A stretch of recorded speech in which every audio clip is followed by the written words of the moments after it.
Assalamu alaikum students. Today's topic is pollutants.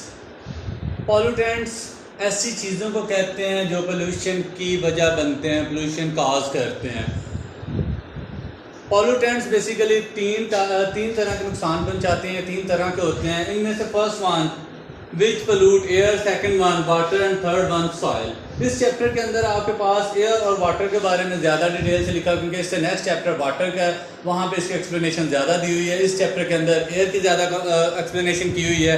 Even के मिली जुली कुछ ना कुछ वहाँ पे टॉपिक है, कुछ ना कुछ यहाँ पे वर्ड्स हैं, तो उनके ज़रिए आपको सॉइल के पोल्यूशन की भी समझ आ जाएगी। उसके अलावा जब मैं सेकंड चैप्टर पढ़ाऊँगा तो वहाँ पे भी सॉइल की एसिडिटी के बारे में एक्सप्लेन कर दूंगा, यहाँ पे भी इंशाल्लाह थोड़ा बहुत कर दूंगा। अब पॉल्यूटेंट्स जो हैं हम सिंपली कहते हैं pollutant is a base material that pollute air, water and soil. A material that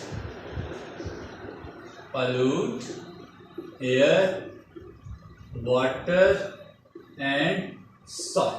ये इसकी सिंपलेस्ट डेफिनेशन आ जाती है। उसके बाद हम कहते हैं कि इसकी हार्मफुल होने के पीछे कौन से फैक्टर्स हैं जिनके जरिए हम देख सकते हैं ये पॉल्यूटेंट कितना ज़्यादा हार्मफुल है या कितना कम हार्मफुल है। सबसे पहले उसकी केमिकल नेचर को देखेंगे कि उसकी केमिकल नेचर किस तरह की है। दूसरे नंबर पे हम उसकी कॉन्सेंट्रेशन यानी मिकदार को देखेंगे, वो ज़्यादा मिकदार में है या कम मिकदार में है।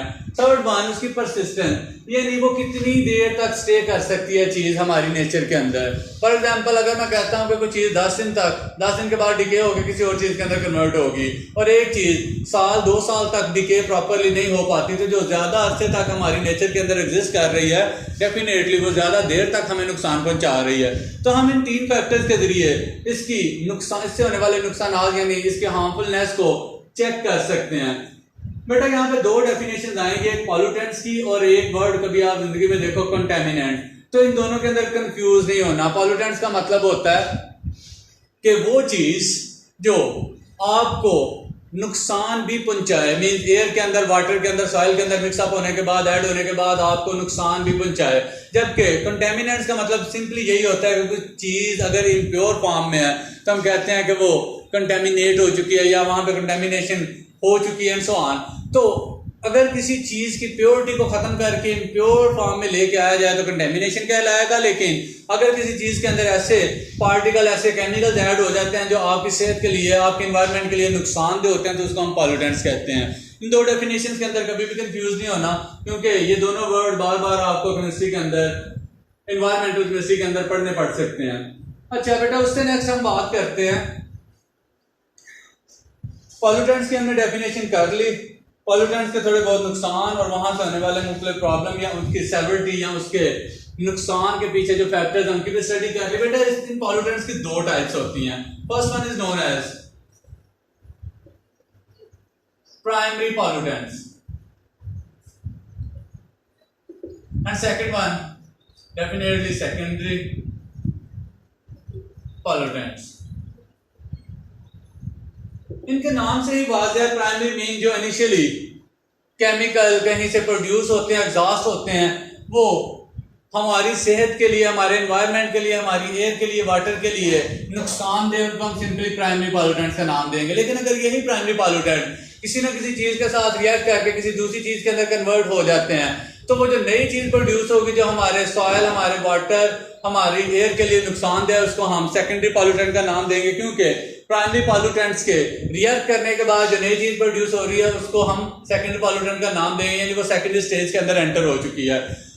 नाम से तो वाज़ेह हो गया प्राइमरी पॉल्यूटेंट्स। अगर हम उनकी एग्जांपल देखते हैं, एग्जांपल के अंदर मुख्तलिफ गैसेज आ जाएंगी, जैसे कार्बन मोनोऑक्साइड, किसी हद तक carbon dioxide. Carbon dioxide actually हमारे लिए सिर्फ इस वक्त नुकसानदेह है जब वो ग्रीन हाउस इफेक्ट प्रोड्यूस करे और हमारे इन्वायरमेंट की हीट को इंक्रीज करे। बाकी सारे केसेस के अंदर हमारे लिए कार्बन डाइऑक्साइड फायदेमंद होती है, specially this is a life gas for plant. अब कार्बन मोनोऑक्साइड के बाद हम ऑक्साइड्स ऑफ सल्फर की बात कर लेते हैं, ऑक्साइड्स ऑफ नाइट्रोजन की बात कर लेते हैं, ओजोन सेकेंडरी के अंदर चले जाए, क्योंकि ऑक्सीजन एटम और ऑक्सीजन मालिक्यूल दोनों एक दूसरे के साथ रिएक्ट करके इस चीज को प्रोड्यूस करने की कोशिश करते हैं।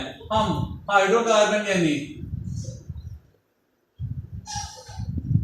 इनके अंदर मीथेन जिसके नाम से आप अच्छी तरह वाकिफ हो, इसका जिक्र कर लेते हैं। ये सारी चीजें इनिशियली प्रोड्यूस होती हैं। फॉर एग्जांपल ये चीजें मोस्टली बर्निंग प्रोसेस से प्रोड्यूस हो रही होती हैं। उसके अलावा मुख्तलिफ फ्यूल जहाँ पे प्रोड्यूस हो रहा है वहां पे भी ये चीजें, जहाँ पे कोयले को तोड़ा जा रहा है वहां पे भी गैसेस प्रोड्यूस हो सकते हैं, सो ऑन।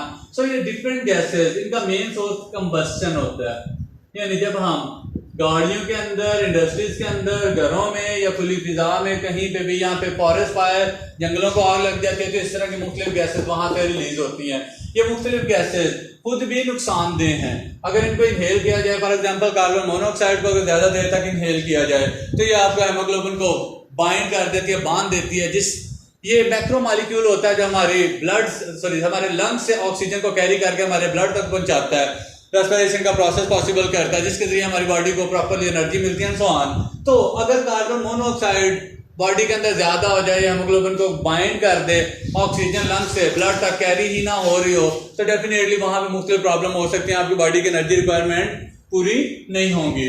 सो अगर हम बात करें उसके बाद सेकेंडरी पॉल्यूटेंट्स की, सेकेंडरी पॉल्यूटेंट ऐसे पॉल्यूटेंट जो प्राइमरी पॉल्यूटेंट के मुख्तलिफ रिएक्शन से वजूद में आते हैं, these are known as secondary pollutant. इसकी सिंपल से एग्जांपल लेते हैं, जैसा कि हम एसिडिक रेन की बात करते हैं।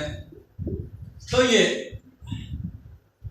SO3 को अगर मैं वाटर के साथ रिएक्ट करूं तो सिंपली मेरे पास H2SO4 प्रोड्यूस होगा। ये सल्फ्यूरिक एसिड जो प्रोड्यूस हो रहा है, उसके अलावा इससे प्रोड्यूस होने वाला नाइट्रस और नाइट्रिक एसिड HNO2 नाइट्रस कहलाएगा, HNO3 नाइट्रिक एसिड कहलाएगा। इससे प्रोड्यूस होने वाला कार्बन मोनोऑक्साइड से कार्बन डाइऑक्साइड से फर्दर कार्बोनिक एसिड H2CO3। तो ये डिफरेंट गैसेस से जब वाटर वेपर के साथ रिएक्ट करती हैं तो मुख्तलिफ जो एसिड प्रोड्यूस होते हैं। उसके अलावा पैन एक वर्ड आप यूज करोगे, इसकी एब्रिविएशन आप याद रखोगे, पर ऑक्सी एसिटाइल नाइट्रेट। ये एक ऐसा केमिकल है जो सेकेंडरी पॉल्यूटेंट कहलाएगा, जिसके अंदर हम देख रहे हैं कि ऑक्सीजन, एसिटाइल ग्रुप और नाइट्रेट ग्रुप चारों चीजें एक दूसरे के साथ मिक्सअप होकर एक नया कंपाउंड बना रही हैं जो कि सेकेंडरी पॉल्यूटेंट की क्लास में आएगा। ऐसे पॉल्यूटेंट जो प्राइमरी पॉल्यूटेंट्स के फर्दर रिएक्शन करने से कोई नई चीज या नई शक्ल की फॉर्म में हमारे पास आ जाते हैं, वो अगर हमारी एयर को, वाटर को, सॉइल को नुकसान दे तो हम सिंपली उनको सेकेंडरी पॉल्यूटेंट्स का नाम देते हैं।